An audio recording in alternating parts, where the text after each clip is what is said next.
Hey guys, it's Jason Rez. It's Amy Lee from Evanescence. From the band Incubus. Anthony Hamilton here. It's me, Lindsay Sterling. Dom from Big Gigantic. This is Zach from Portugal the Man. It's Lars from Metallica coming at you. Big, exciting news. I have teamed up with Fandiem.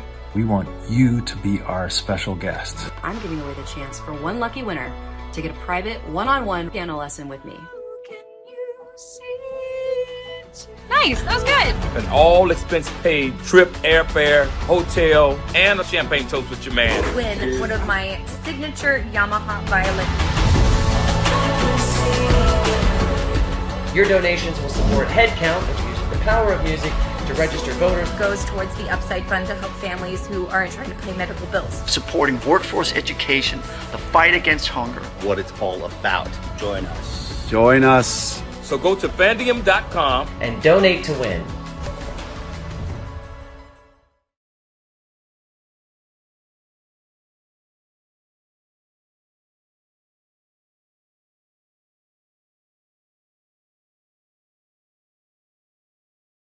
Hey, Jodi. I'm Alex Machurov. I'm the co-founder and CEO of Fandiem.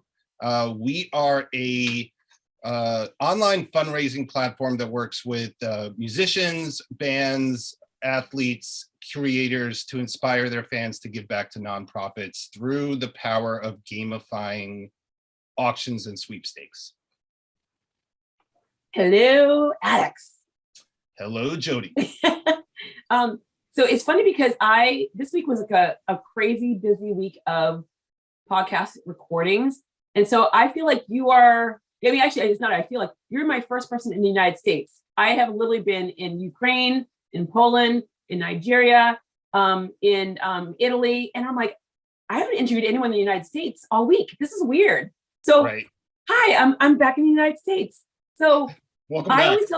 I always tell people before we even talk about the business, you have to talk about the human being behind the business, where you came from, what you are all about. So where are you right now? And talk to us between, from childhood all the way to the time that you hit college. If there's something really good, I'm going to stop you. But I want to know, let's just start the story from there, from childhood all the way to college. Sure. And I think it's very topical to what's going on in the world. I was actually born in Ukraine. And I came here when I was 2 years old. I'm also officially a refugee. I have refugee status. So the last month or so has been an interesting time for me because I don't have family left in Ukraine anymore, but it's surreal to see my birthplace getting bombed. How about that? We'll start there. So like I said, I came here from the Ukraine. I've lived my entire life mostly in New York City and the surrounding area. We'll get into this a little later, but what I'm doing now sort of almost comes to this point of inflection now because we're about to launch a Ukraine refugee relief fundraising campaign. So my personal life, my background, my history is coming full circle around my company and my business. But to go into my childhood, like I said, I grew up in New York City, had a pretty regular childhood as an immigrant family. I'm multilingual and, refugee aid societies were who helped me come to this country, right? I could not have come to this country without an NGO, without a nonprofit, without a company that helped those disadvantaged. And so now that I've built Fandiem, I almost feel like I'm giving back in a way that is both universal and also very personal. Okay, so wait, I'm gonna pause you because I want to unravel a few things. Sure. How old were you when you came to the United States, and why New York? I was almost 3 years old. Okay, why New York? Well, I mean, if we want to get into the backstory, we actually emigrated We do, Alex, we do. We actually emigrated to Rome, Italy first. Okay. And lived there for 6 months before, like I said, this refugee society actually was helping Soviet refugees come to the States, and New York was where they were sending everyone. Okay.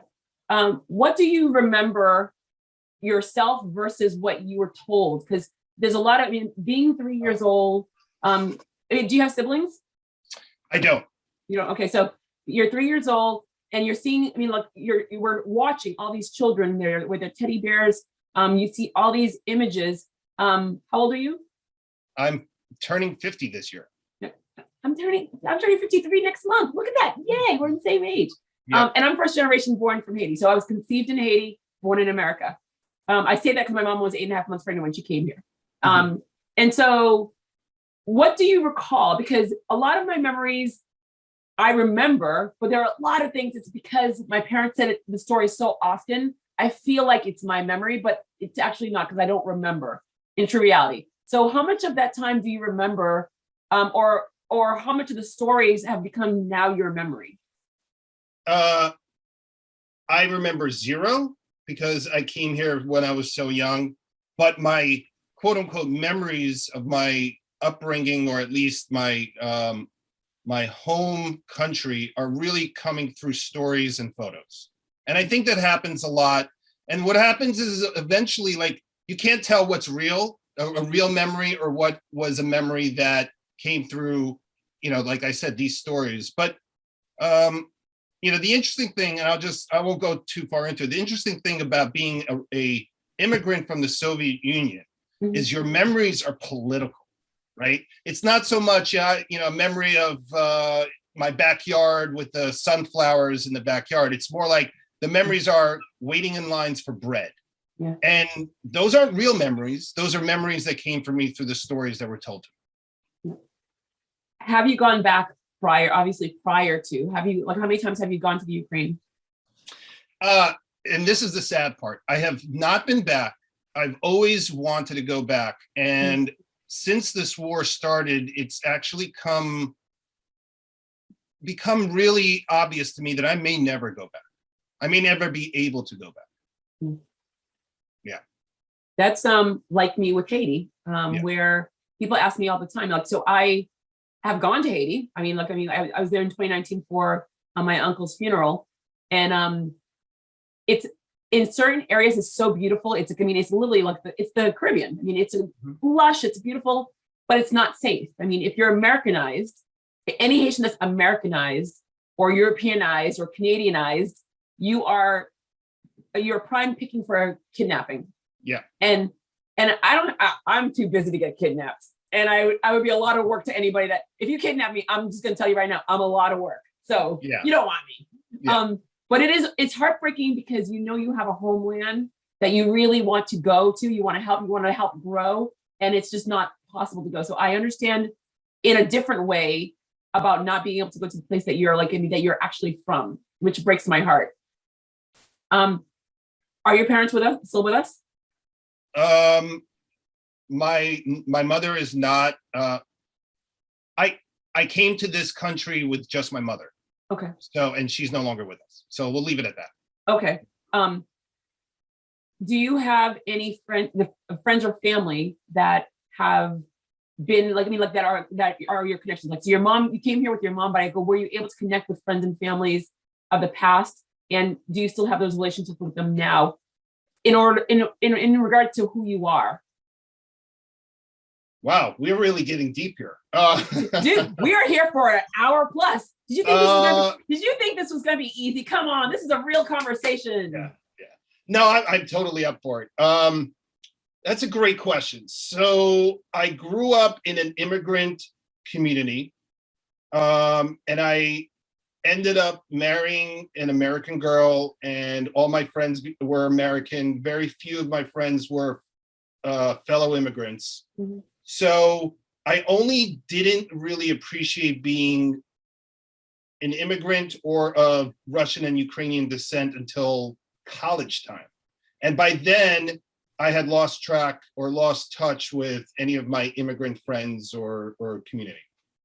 What happened in college where you all of a sudden like had hey, by the way, this is who I am? Yeah, I think Was it just as I grew older, I realized that there is a value to being an immigrant, or there is, perhaps it was an epiphany. I don't know what it was, but the pride came back.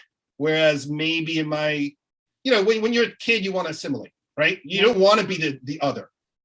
And so when you become adult, you realize, oh, the other is actually pretty interesting. I have a heritage, I have a background, I have a language. Let me lean into that a little bit. Yeah, I do love that. There's I mentioned to you earlier that I was speaking to a young woman that she's Ukrainian. She's half Ukrainian. Her dad is Ukrainian. Her mother is from Brazil. She goes to the Ukraine all the time. She actually created a group of Ukrainian young people. So anyone that wanted to at the same age. And so she's like a student at Stanford. She's at the same age where everyone wants to find out who they are. So they created this group globally for any college student. And she just put a pause on Stanford. So right now she's in the Ukraine. She's in Poland, Ukraine. And it's amazing because she talks about how we are working so hard to getting the people to safety, the children to safety. I'm like, yeah, absolutely. She's like, well, what about the art? I'm like, what? So her and her group, they were actually working with all the museums to get all of the artwork and all the history from Ukraine to Poland or to any country that will store things that are in the museum so that way they don't get destroyed. And I'm like, that's kick-ass. Yeah. That's amazing. So a lot of the young people, they want to not know who they are, but they want to keep your history alive. And so just so you know, you at your age, it's still the same thing at right now to this point where the young people in their ages of 18 to 22, 23 are still making sure that the Ukrainian history is alive and well after the war, and which is pretty awesome. Yeah, so that way, years from now, you guys will always know where you came from, and you'll know the stories, and there'll be artifacts to prove it. Unfortunately, the story you're telling has got parallels to like World War II. So, that's the sad thing about it. But yeah, that's the gist of my first 20 years. How about that? Okay, that's a good. I'm sorry, but that's a good gist. This is why I asked the question. Mm-hmm. This is why I asked. What degree did you get in college? What was or your higher education of world? Like, what was the main goal for you? Again, everything dovetails together. I got a dual degree in political science and marketing, mm-hmm. and I was on track to go into international relations and foreign relations. Mm-hmm. And so, again, as I watch what's going on, I'm the kind of person that reads Foreign Policy magazine for fun. So I'm like really consuming a lot of information right now. But I am also a huge music fan.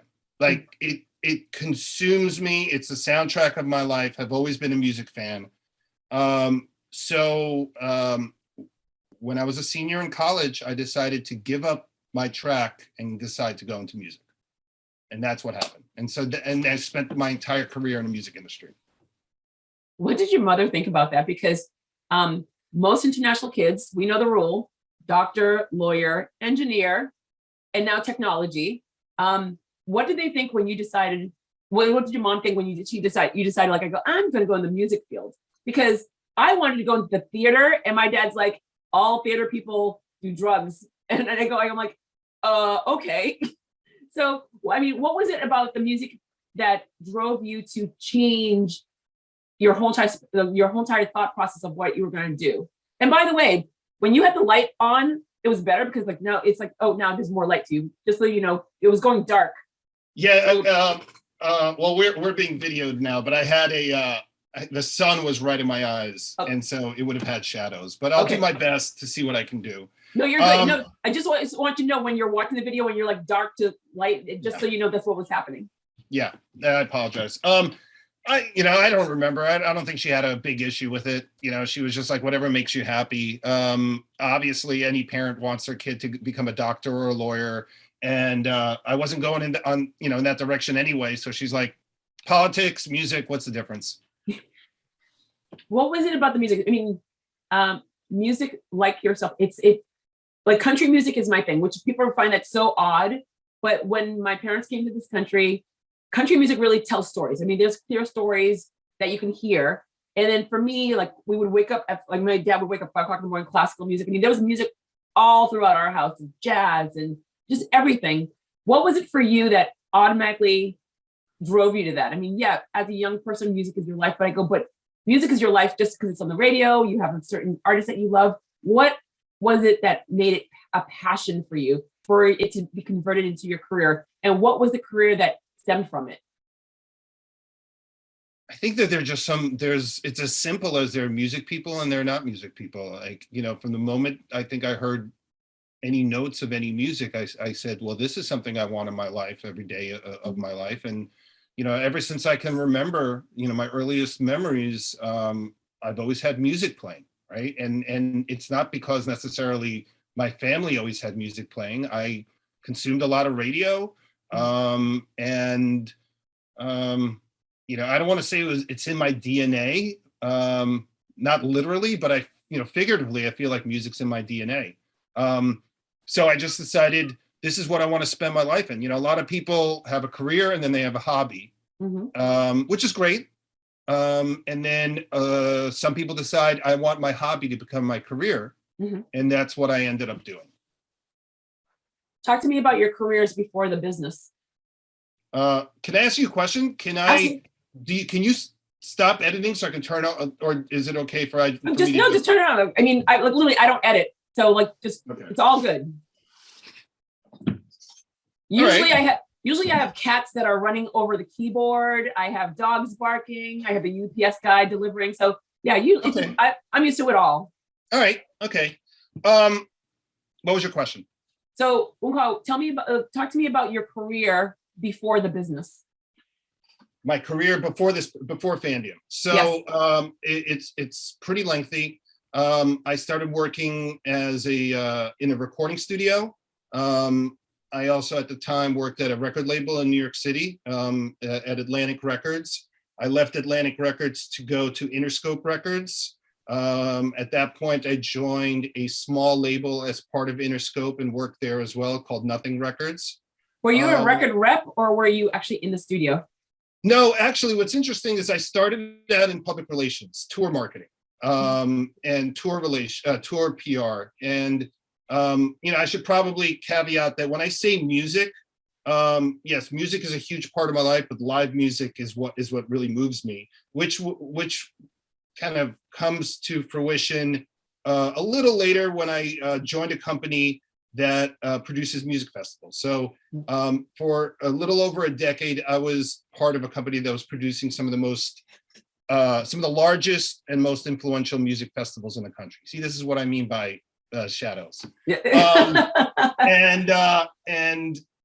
So I have been part of the live music scene, made a lot of relationships, had some amazing experiences, was able to produce over 50 different music festivals over that time.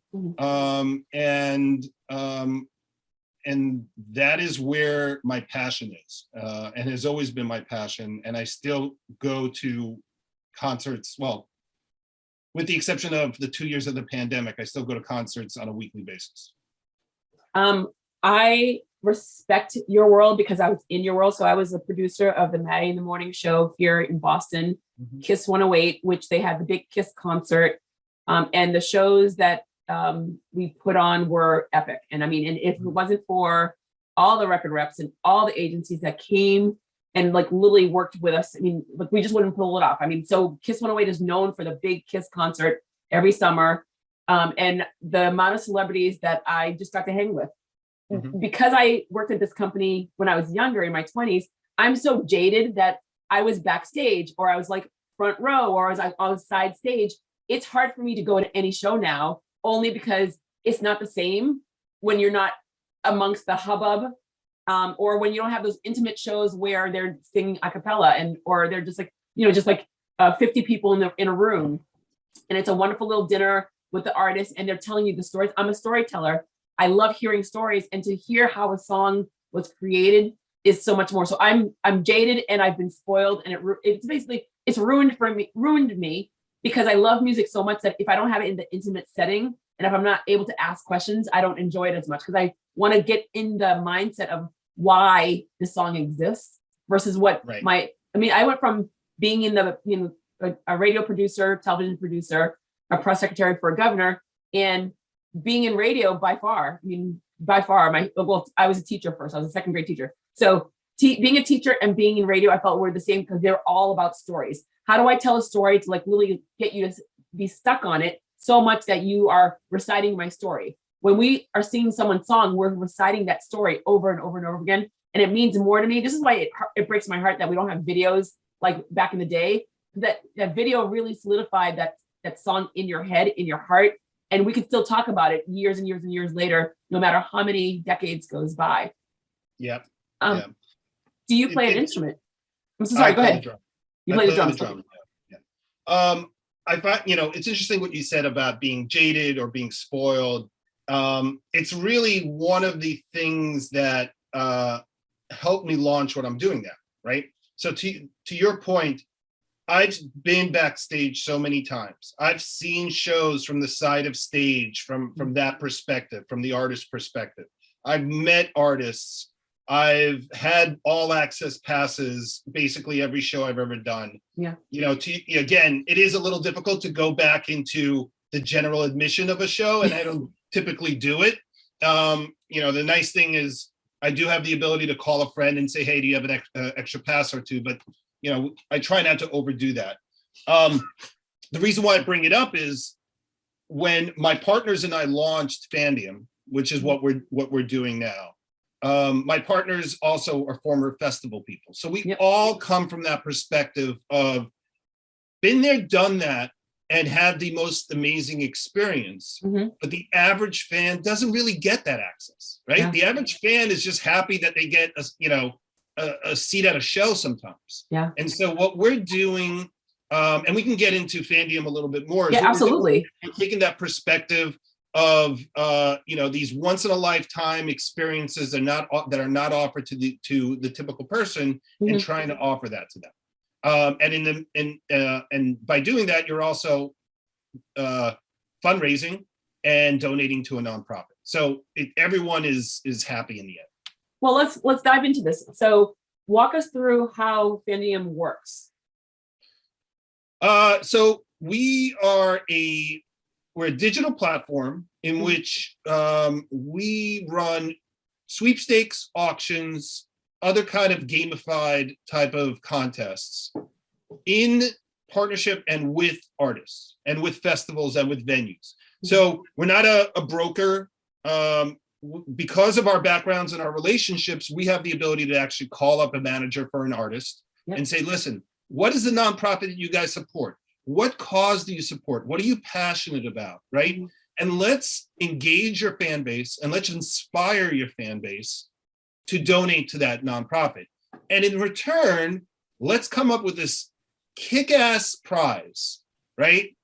To my point before, of something that is not really available to the average fan. And let's give that away as a reward, as an incentive, whatever it is you want to do. So I'll give you an example. So we'll go to an artist, and either we will have a cause in mind, which is Mental Health Awareness Month, or Black History Month, or Pride, or Earth Day, or whatever it is. And we'll say, do you want to support a nonprofit that really is supporting this particular cause?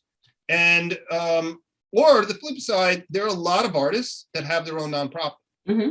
A lot of them. So we'll come to them and say, okay, you have this nonprofit, let us help fundraise for you. And then, the artist gets behind it. They provide their full support. They promote it. They like I said, they promote it to their fans, which is mm-hmm. the key there.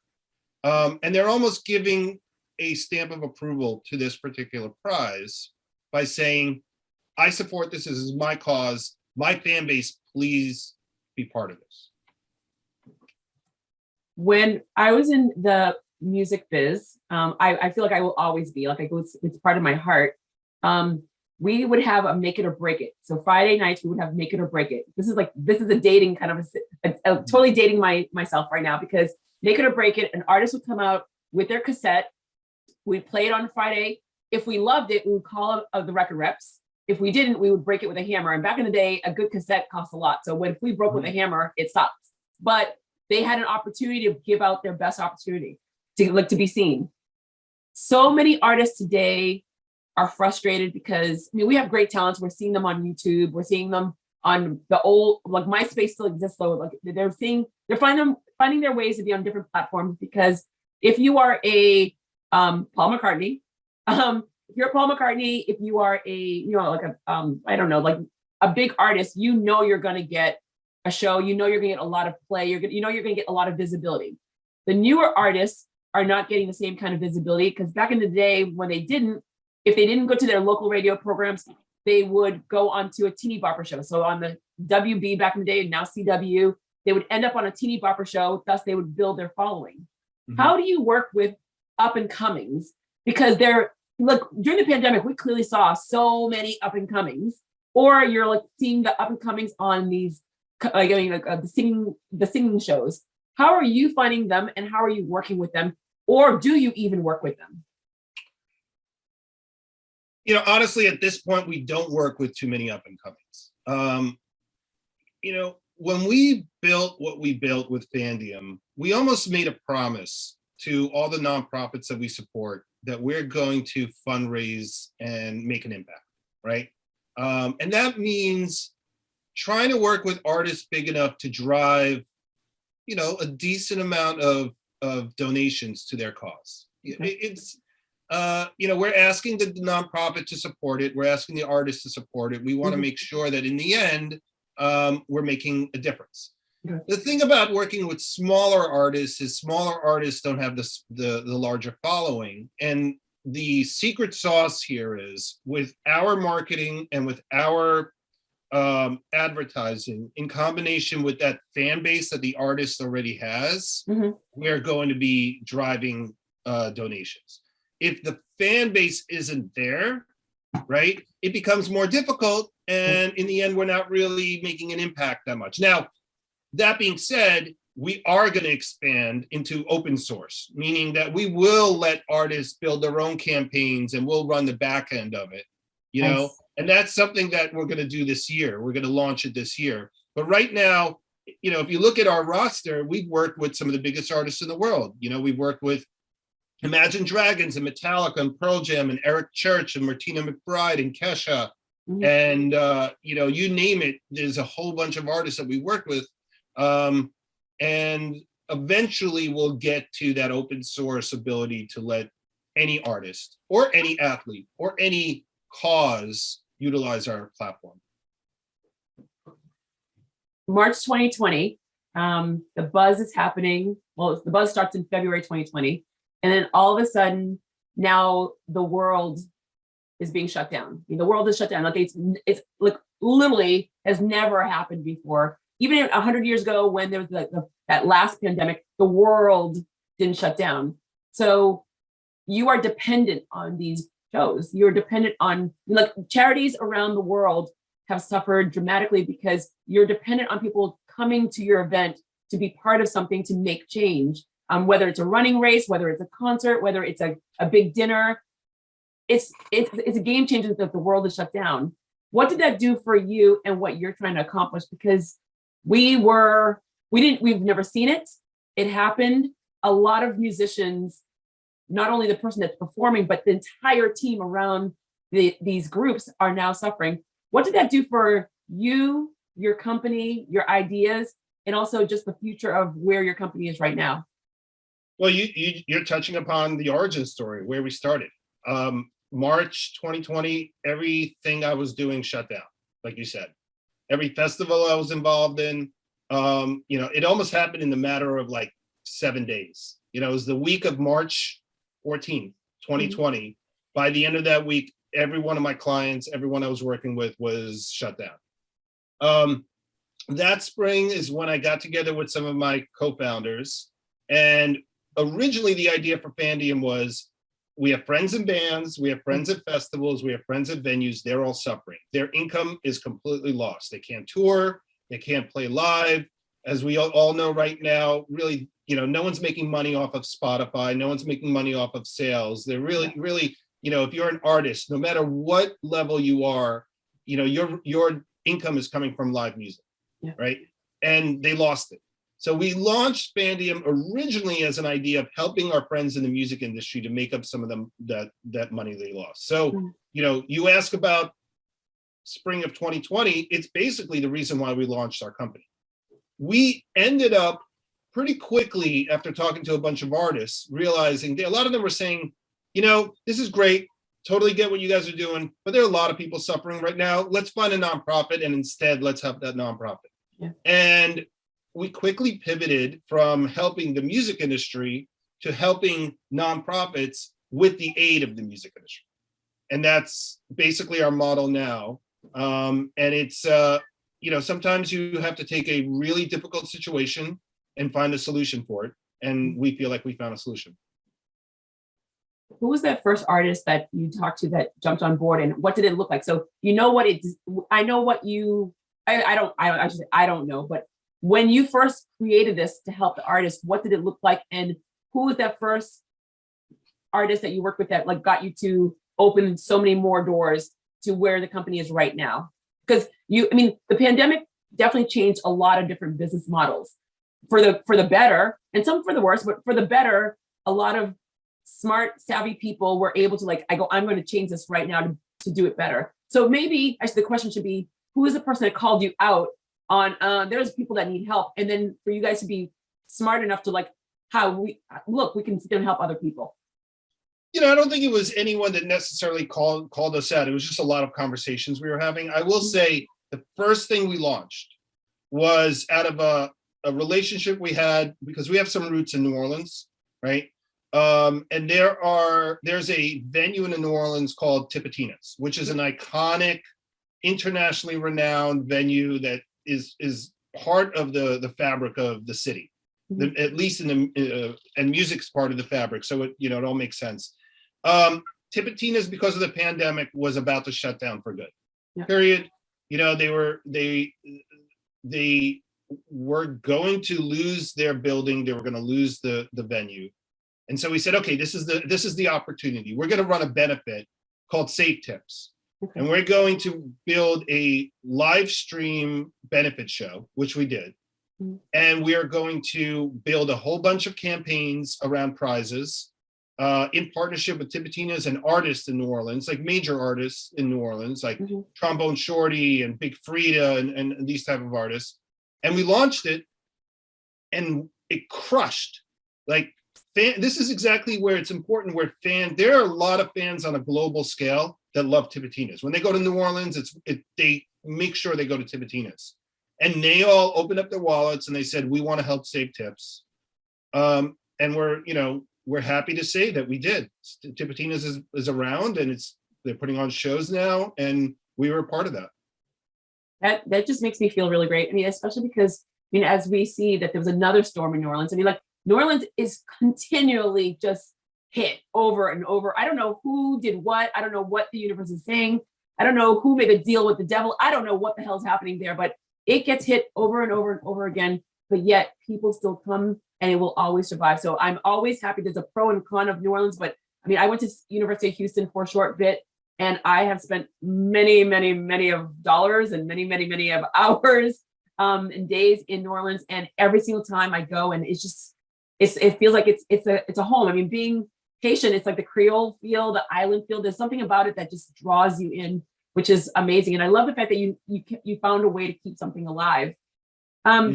With a high cost of tickets overall, there are concepts, and I think again, there's a part of me that's jaded. I cannot justify paying a certain amount of money for a concert, even when I was younger. The costs are so high. And yet, and I'll use the example of, I have a farm share, and I interviewed the owners of the farm share, and there's 4 towns that we support 7 different farms. And I asked the question just because I wanted the audience to know, I go, why are the costs of being part of farm share so expensive versus if I go to the market? And she just basically, she's like, you're not paying for you're not just paying for the food, you're paying for the farmer's kid to go to school, you're paying for the house, you're paying them directly. Could I equate that same thing to like when you are working and when you're paying for those high ticket prices? Am I paying for the entire team? Am I paying for the artist? Can you like talk about that? Because people are donating to what you're doing. People are seeing high costs. They're like, I want to work. I want to support this artist. I want to support this charity. But God, I go, they can take some of their ticket price money and then donate it themselves. So can you just talk about that? Because people are just seeing high prices for so many things.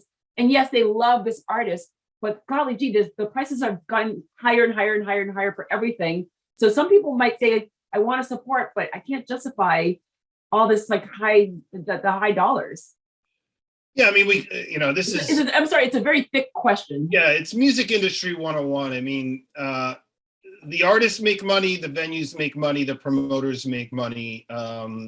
And so there are a lot of moving parts to that. You're not, if you think that your $45 ticket is going all to that artist, then that's not the case. And so, and like I said before, it's really the only income these artists are making right now is the live shows, with the exception of a couple things here and there.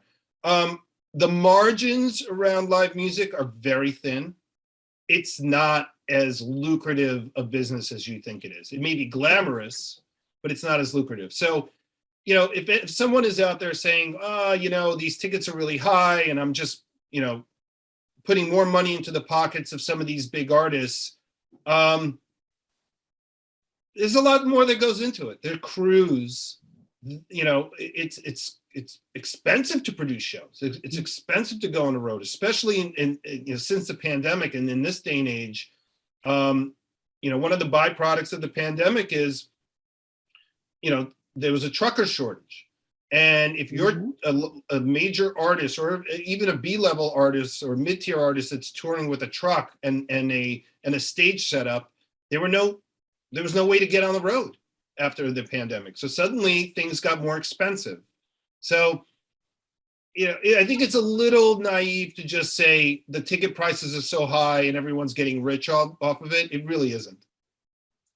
It's naive, but for an individual that doesn't know, that's all they have to work with. So this is why it's so important for me to speak to individuals that are in specific industries, because again, I was in it. So I know that I could answer it for you, but people need to understand where you're in it right now. And even just saying there's a gentleman that I interviewed from New Jersey, and he's a trucker, and he talks about how bad it is, not only as in there are people that are trucking, but to get the licenses for a trucker and then to find the company and then certain areas that they don't drive into. So just hearing it from his perspective, well, I'm like, I didn't know, but you're telling me this. All I know is, oh, look, I'm that person. I ordered something on Amazon and I'm not getting it and I'm mad. Well, there's no one delivering it to the Amazon shipping house. So thus you're not getting it. And even we're not even realizing you guys are hiring truckers. You're not just hiring the truck and all the equipment and all those like bells and whistles that come with the show. People don't know. They just see they see the prettiness. They see what you've marketed to us, but they don't know all the back end. So this is why it's so important to have you tell the entire story versus just parts of the story. You talked about earlier in regards of you're doing something for Ukraine. So what have you guys designed that you're going to be doing for your homeland? So we are working right now with a bunch of artists to launch a Ukraine refugee benefit campaign. Very similar to what we do across other campaigns. We're working with artists to support it, to give prizes. The difference here is 100% of all proceeds are going to go to rescue.org and care.org, which are two organizations on a global level that help refugees. And right now, the major focus or one focus is Ukraine. We're also working on potentially doing a benefit concert with some of these artists. That's sort of in the works. But yeah, I mean, that's the campaign we're working on, and we are going to be launching some of these artist prizes in the next week, with more coming in. In regards of like, what is the best partnership for you right now? You are running these amazing collaborations. You're collaborating with a lot of the artists. You're collaborating with like friends that are in the industry. You have your co-founders. And how many co-founders do you have? There are 5 of us. three of us we have our backgrounds in the festival space, pretty high level stuff. So, we built a really strong team. So the other two? The other two are on the marketing, digital platform side, really talented guys that know their stuff. And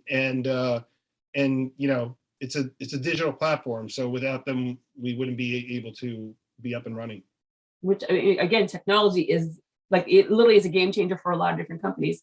So what is, other than this, we'll call what you're doing with the Ukraine right now, who are the best people you want to collaborate with? Who do you want to sit there and see within the next year of this company of yours? So I always say to people, I focus on a year. I don't focus on the 5-year plan, because obviously January 2020, you were probably excited about so much, and it's changed dramatically. So I always focus on the year. So what does the next year look like for you? Who do you want to collaborate with to grow to grow visibility for your business? Well, what's funny is when we launched in 2020, I think the partners, us, we all said to ourselves, we have a couple of artists in mind that we'd love to work with. And if we work with those artists, then we did pretty good, right? And we've worked with some of those artists. So, we've checked off a couple of personal boxes. I think ultimately it's not so much of which artists we want to work with.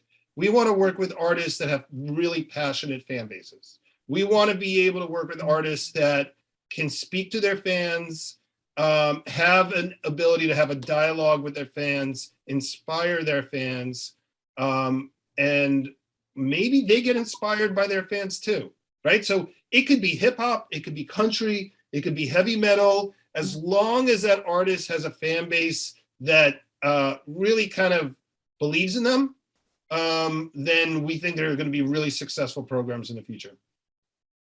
I'm going to go and ask a really unique question, only because my major focal point for my businesses, for the companies that I work with, are personal branding. I focus on the humans well before. This is why whenever I'm talking to anyone on the podcast, I ask you who you are as a person well before your business. You are in the land of personal brand. You are in the land of building their personal brand outside of their music, to focus on the people and the causes that it's so dear to them. And I'll use example. I'm just going to use the example of Taylor Swift, only because of her mom, cancer is something that she really focuses on. And so let's just say, and this has not happened, but let's just say that you're working on a cause for an artist like a Taylor Swift, and something goes wrong with their brand. How do you take the marketing, and then now it's crisis management? How are you still able to do that job? And I'm always so curious how people handle that, because when you are in that essence of, I'm building your brand, I'm talking on your behalf, I'm really working with people that love and adore you, and then something goes wrong with something in your life. You've done something, you said something, especially during the pandemic, you saw a lot of celebrities doing things that were it was what they just the verbal diarrhea. How do you continue to do your job, knowing that you're doing crisis management, but you're still trying to help a charity? Out of here, this is your not asking you as an expert. Yeah, it's really interesting. That's a great question. A big part of my career is brand partnerships around live music. Yeah. And so I've always kind of paid attention to when a brand brings on a brand advocate from a celebrity, right? And sometimes these celebrities do really dumb things, and they say really dumb things. And next thing you know, the brand has to pull their endorsement, right? Or they have to cut their contracts. And I've seen it done. And you see it in sports, you see it in music, you see it everywhere. Mm-hmm. It's part of the risk you take when you work with someone that has a huge megaphone, because they could misuse that megaphone. But I still think it's useful and beneficial to do so. In our case, look, we have some values. I have some personal values that I want to work with when I build out my company. And those values also include there are certain nonprofits and charities I would like to work with because they align with who I am and who we are as founders. Mm-hmm. So that being said, there are some artists we won't work with because they don't align with us. And then there are some artists that use nonprofits as a rehabilitation tool, right? Mm-hmm. And then some of them are huge, but they need to rehabilitate their images. Mm-hmm. I don't know if that's necessarily, we want to be part of that. You know, without naming names, I mean, there's one artist out there that had a festival blow up in their, you know, in front of everyone. And I was gonna say we know who that is. Yeah, and he started his own nonprofit, or I think he started his own nonprofit. I don't know if we would work with him. You know, it's pretty serious stuff. So we just have to pick and choose. Luckily, when you work with nonprofits, you know, most people have the best intentions. I love how you said that because as founders to businesses, sometimes when at the beginning, when you start your business, people are just thinking about like, we need to grow, we need to make money. And they make the decisions of just like, I'm going to work with everybody. I love that as a young company, you've made a decision very clear where we work with the right companies, not just anyone, but the right ones, which is fantastic. When you, like, a lot of people that are listening, that are going to be listening to you are either thinking about leaving these big corporate jobs that they've been in this industry for quite some time, and they're like deciding that maybe it's time for me to do something. We've watched in the past 8 months, how actually in the past year, how over 20 million people have walked away from high paying jobs. Like they didn't get furloughed, they didn't get fired. They were being paid six figures. They weren't the Dunkin' Donuts or the Starbucks employees. They were making good money, and they're like, I'm walking away from this. The pandemic pause made them think differently about how they want to leave their personal legacy behind. What advice would you give to anyone that's listening that is on the edge of diving in to do their own thing? And what were the highs and lows for you when you guys first started? Well, it's not an easy thing to give advice on because just leaving your job or leaving your career, I mean, it's scary. You're taking a massive risk. Not everyone has the ability or the money in the bank to do that. I think there's a certain level of enjoyment in starting your own company and being your own boss. And more importantly, if there's a passion or a purpose that you have, then do it, right? But it's not easy. So I'm not the right person to tell people quit your job and start your own company. But if you think that this is what you want to do and you think you can do it and you have the wherewithal and you have the passion and you have maybe a little bit of support from family or friends, go for it. I mean, the great resignation is real. I think a lot of people learned a lot of things in the last 2 years, including myself. I hope more people learned a lot in the last 2 years about just the way they want to live their lives and what their priorities are. And that's professionally and personally. And from a professional side, maybe, you know, commuting into your office 5 days a week, twice a day, isn't what you want to do anymore. Maybe you want to build an office in your home and just start something. And so do it. What were the highs and what were the lows for you when you guys first started? I'm very happy to say we've had more highs than lows. And again, I think it's a product of the fact that we had a lot of relationships when we first started out, and we were able to call people we knew in the industry and say, hey, we have this great idea. Does your artist want to be part of this? I mean, the lows are you're building a brand from scratch. No one knows who you are. You have to build it without a single social media follower and a single email in your database. And there are days when you're like, wow, we're not really getting the traction we thought we were going to get. And then a week later, you have this huge successful campaign. And like, yeah, we are.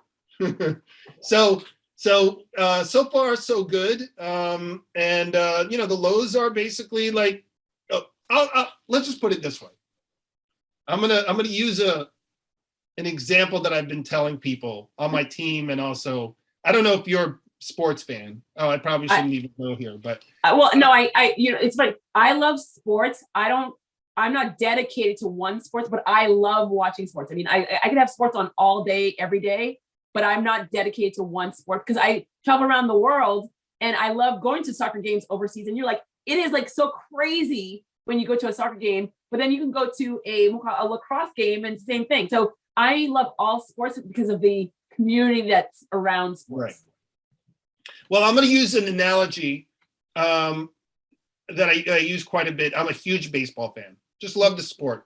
And in baseball, you have hot streaks and you have slumps. You know, no one is consistent throughout the entire season. Yep. You know, you can go a week where you're just crushing every ball, and then a week where you can't hit a watermelon. If it's a long ass season too. So like you can't be perfect for the entire baseball season. Right.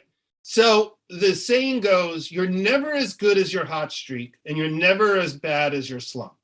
Eventually you'll even out, right? So don't get too high when you have that week-long hot streak, because you're really never that good. And never get too low when you have that slump where you can't seem to get anything right, because you're never really that bad. And so that's kind of what I say when it comes to business. Is like you'll have good days and bad days. Don't get down on because you have bad days, and don't get too high on the good days, because things will come back around. I always say on the bad days, walk away from the computer. Just like, I mean, yesterday I was having one of those. It wasn't a bad day, but I wrote something. I was writing something. I mean, like I had this context. It was, I mean, like I was like feeling the flow of writing this amazing content for our client launch, and I didn't put it on doc. I was writing it inside of Facebook, and I know better. And it literally, like, something went wrong with Facebook and it shut it down. And I'm like, I was so physically angry. I'm like, I got to walk away from work right now, because I was like, this is such a rookie move that why would you write it inside the platform and not a document or in the computer? And I was just so mad at myself. I'm like, I'm going to walk away and I'm going to do something else that's so productive. And I had a better day, came back a couple of hours later, and I started like burning it down. So yes, your analogy is on point. Mm-hmm. All right. So I have two more questions for you. Not the final two, but this one. The industry overall, where do you believe the industry overall will come? Because we had 2 years of, I mean, like literally let's just say January 2020 concerts. It was an epic year. 2019 ended. It was an epic year. We're going to start. We're excited. New decade. 2-year pause. People are coming in. I mean, you're seeing concerts that are full. I mean, people are going back at full. I mean, people want to spend the money. They've been sitting on money. They're like, I just need it out of my wallet. I need it out of the bank. Where do you believe the industry overall will be? Obviously, we have different variants. We have a lot of things that are happening. We're in a war right now. It might come closer to home. What do you think will happen overall to the music industry globally? Again, I love asking you the meaty questions. Yeah. I mean, look, the music industry it's a lot of moving pieces. So it's hard to just say the music industry in general. One thing I would say is there's been a lot of talk about the roaring 20s, right? After the pandemic, there's going to be a roaring 20s. Everyone's going to want to go out. Everyone's going to want to travel. Everyone's going to want to go to shows. Everyone's going to live their life. We're not quite seeing it yet. I mean, things are slowly getting back to normal. But, to be honest, shows are not selling as well right now as you thought they would.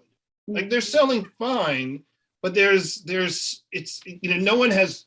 we haven't jumped back into it headfirst yet. Okay. So we shall see whether there's going to be a roaring 20s. I think there will be to some degree, but I think the optimism about this like decade post-pandemic where everyone's going to be having the time of their lives, I think it's still TBD. I think the other part is Web3 is a real thing. When you say Web3, what's that? Web3, which is NFTs, the metaverse. That is a real thing. I think there are going to be some growing pains there and some learnings there, but artists and music are going to really lean into the Web3 side of the business, especially NFTs. We see it right now. I think there's a realistic, massive future in the metaverse. Do I think it's going to change the world? I don't know. I don't think so. But I think it might have a significant effect on how people consume music and experience live events. And I think that over the next few years, Web3 is going to be a big part of everything. Well, I feel that Web3 already started when they started adding holograms to concerts. Yeah, I mean, that's part of it. That's part of it. I mean, you know, a big part of Web3 is living on the blockchain and living in an alternative world, I would say. No longer just completely physical. The hologram thing was really interesting. The problem is they're super expensive. You know, so, you know, there was a Tupac one and there were a couple of other ones, but you know, you can't really do it for every artist. Yeah, because I was gonna say in Vegas they had well, I don't know if they're still doing it, but I know in Vegas they were doing the Michael Jackson one, and then of course Natalie Cole did it for the first. Like, she's the first one that I believe that did it with her dad singing the same song. So it is. I feel like the experience of being at a concert versus being in a hologram version of a concert. Yeah, you can go to a silence dance party, and I've been to one, and it's hysterical. I mean, it's hysterical. It's fun. You're jamming to its music, and yet the room is completely silent, other than people's feet going. So it's definitely here already in a smaller version, and it'll definitely blow up. But it'll be very interesting to see how that plays out. I believe that you are I mean, again, as a music lover, you're in an amazing time. It's an amazing time to be you, to be where you are. For every day that we wake up, there's always a disaster somewhere. And you are part of it because you get to be the passion of the music, but also be able to help the world. God, you are in a phenomenal place. Absolutely phenomenal place. Yeah, unfortunately, there's a lot of help that needs to be done. So if we can just help a little bit and have some sort of impact, then I feel like, you know, it's worth waking up in the morning and feeling good about what you do. Just to touch base one more time, do you help artists if they don't have a organization? Will you help them build it? We don't help them build it. If they do not have an organization and they don't know who they want to support, we'll help them find that organization. You know, I mean, it's what cause do you support, and we'll work with the organization. We work with artists and the organization, so we'll connect them if we need to. Beautiful. Oh my God, Alex, you're amazing. I mean, you're cool. You're amazing. How did you survive the pandemic personally? Because professionally, you were busy because you were like in this, and you had your team. But personally, how did you survive this? I don't know. I don't know if I've survived it yet. You know, I just worked. I worked. You know, I found an opportunity to really focus on the work. Dude, you're married though. You're married and you're at home. I'm married. I got kids. You know, we did everything that we were supposed to do. We were smart about it. We were safe about it. And we got through it. And now, you know, we're looking forward to the post-pandemic world. I don't know if we're quite out of the woods yet, but I feel really optimistic about things. You know, other things, you know, war across the world, these other things we can't control, but all we could do is control our little family and the people around us. How many kids do you have? I got 2 kids. You have 2 kids, girls, boys? Girl and a boy. Nice. Look at that. The American dream. Boom. Well done, my friend. Well done. 2 dogs too, but no white picket fence. You're in New York. It's okay. It's totally fine. It's like, it's hard to get that white picket fence in New York. Yeah.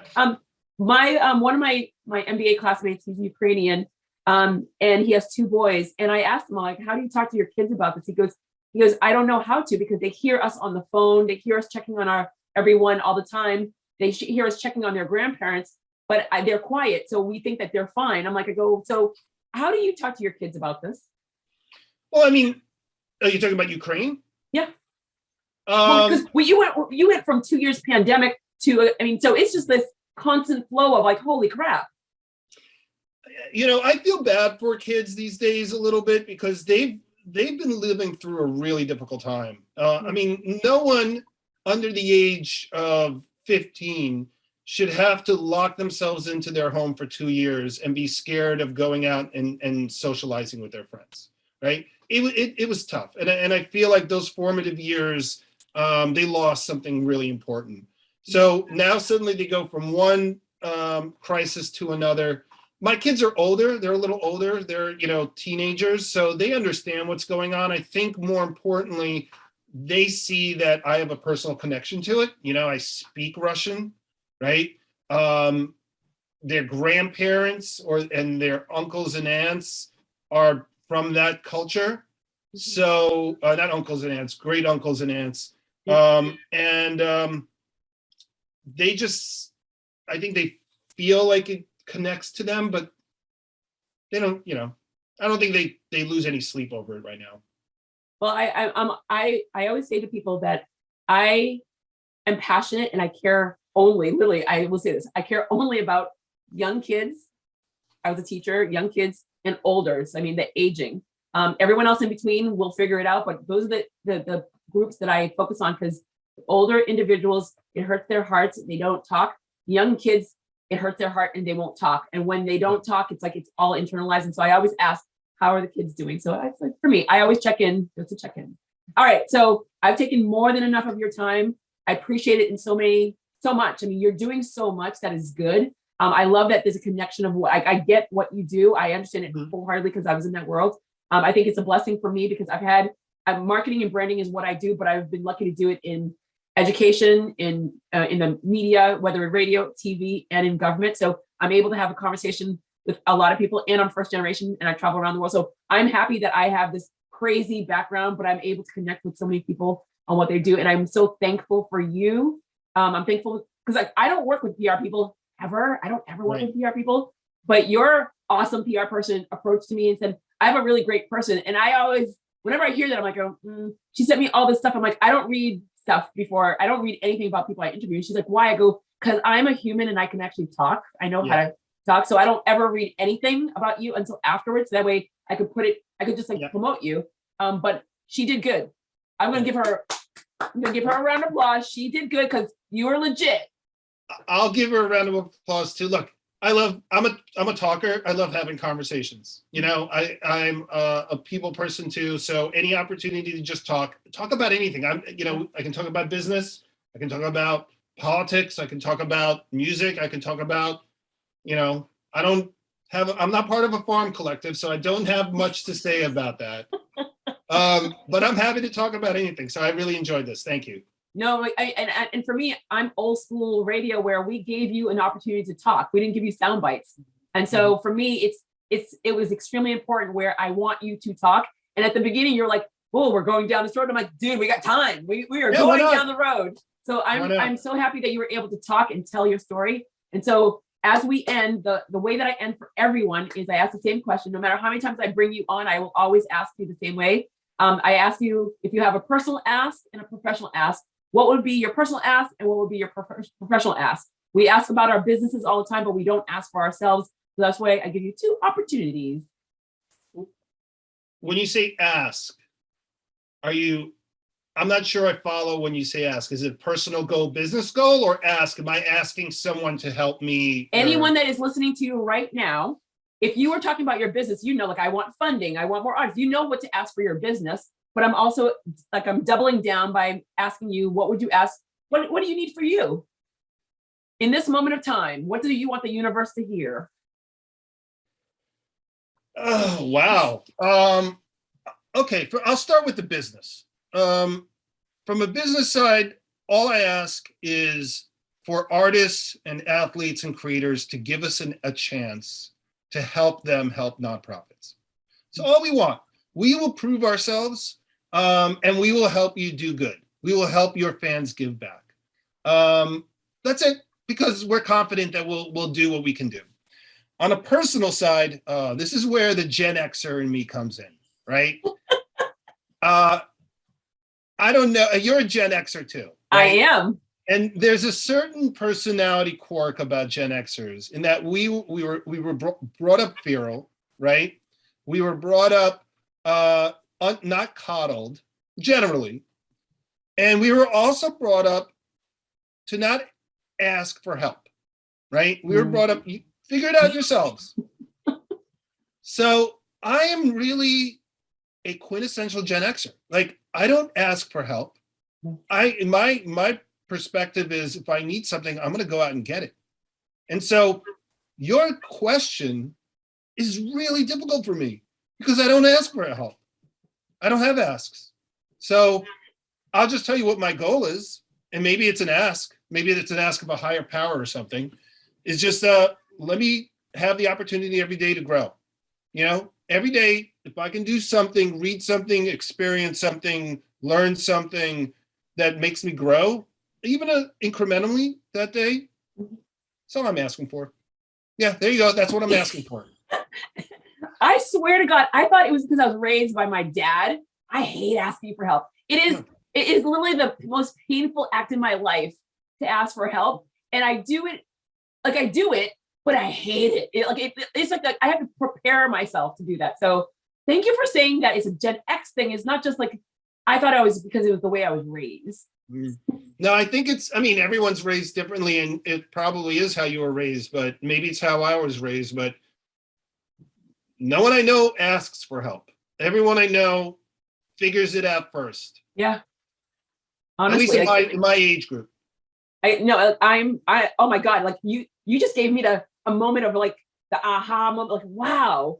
Like I didn't really pay attention to the generations, but you're right, because I think about all my friends in my zone, the Gen X, we just get it. We do get it done. And I really look at people like, I go, no, honestly, stop bitching and moaning, just get it done. My interns are like so horrified by me. They're like, they'll come to me. I'm like, I go, that's lovely. You need to get this done. And they're like, I go, well, can you help me? I'm like, oh, no. I need you to come up with me with some options. And I could sit there and like guide you from there. But if you're walking to me with no options whatsoever, I'm giving you no time. Yeah. Well, as I say this to you, I'm realizing the irony of it all, because what Fandiem does and what I do is I help nonprofits that ask for help. So here I am saying I will never ask for help, but I'm more than happy to build an entire business and spend my waking hours helping other people that ask for help. Hey, guess what? I have a podcast that does the same.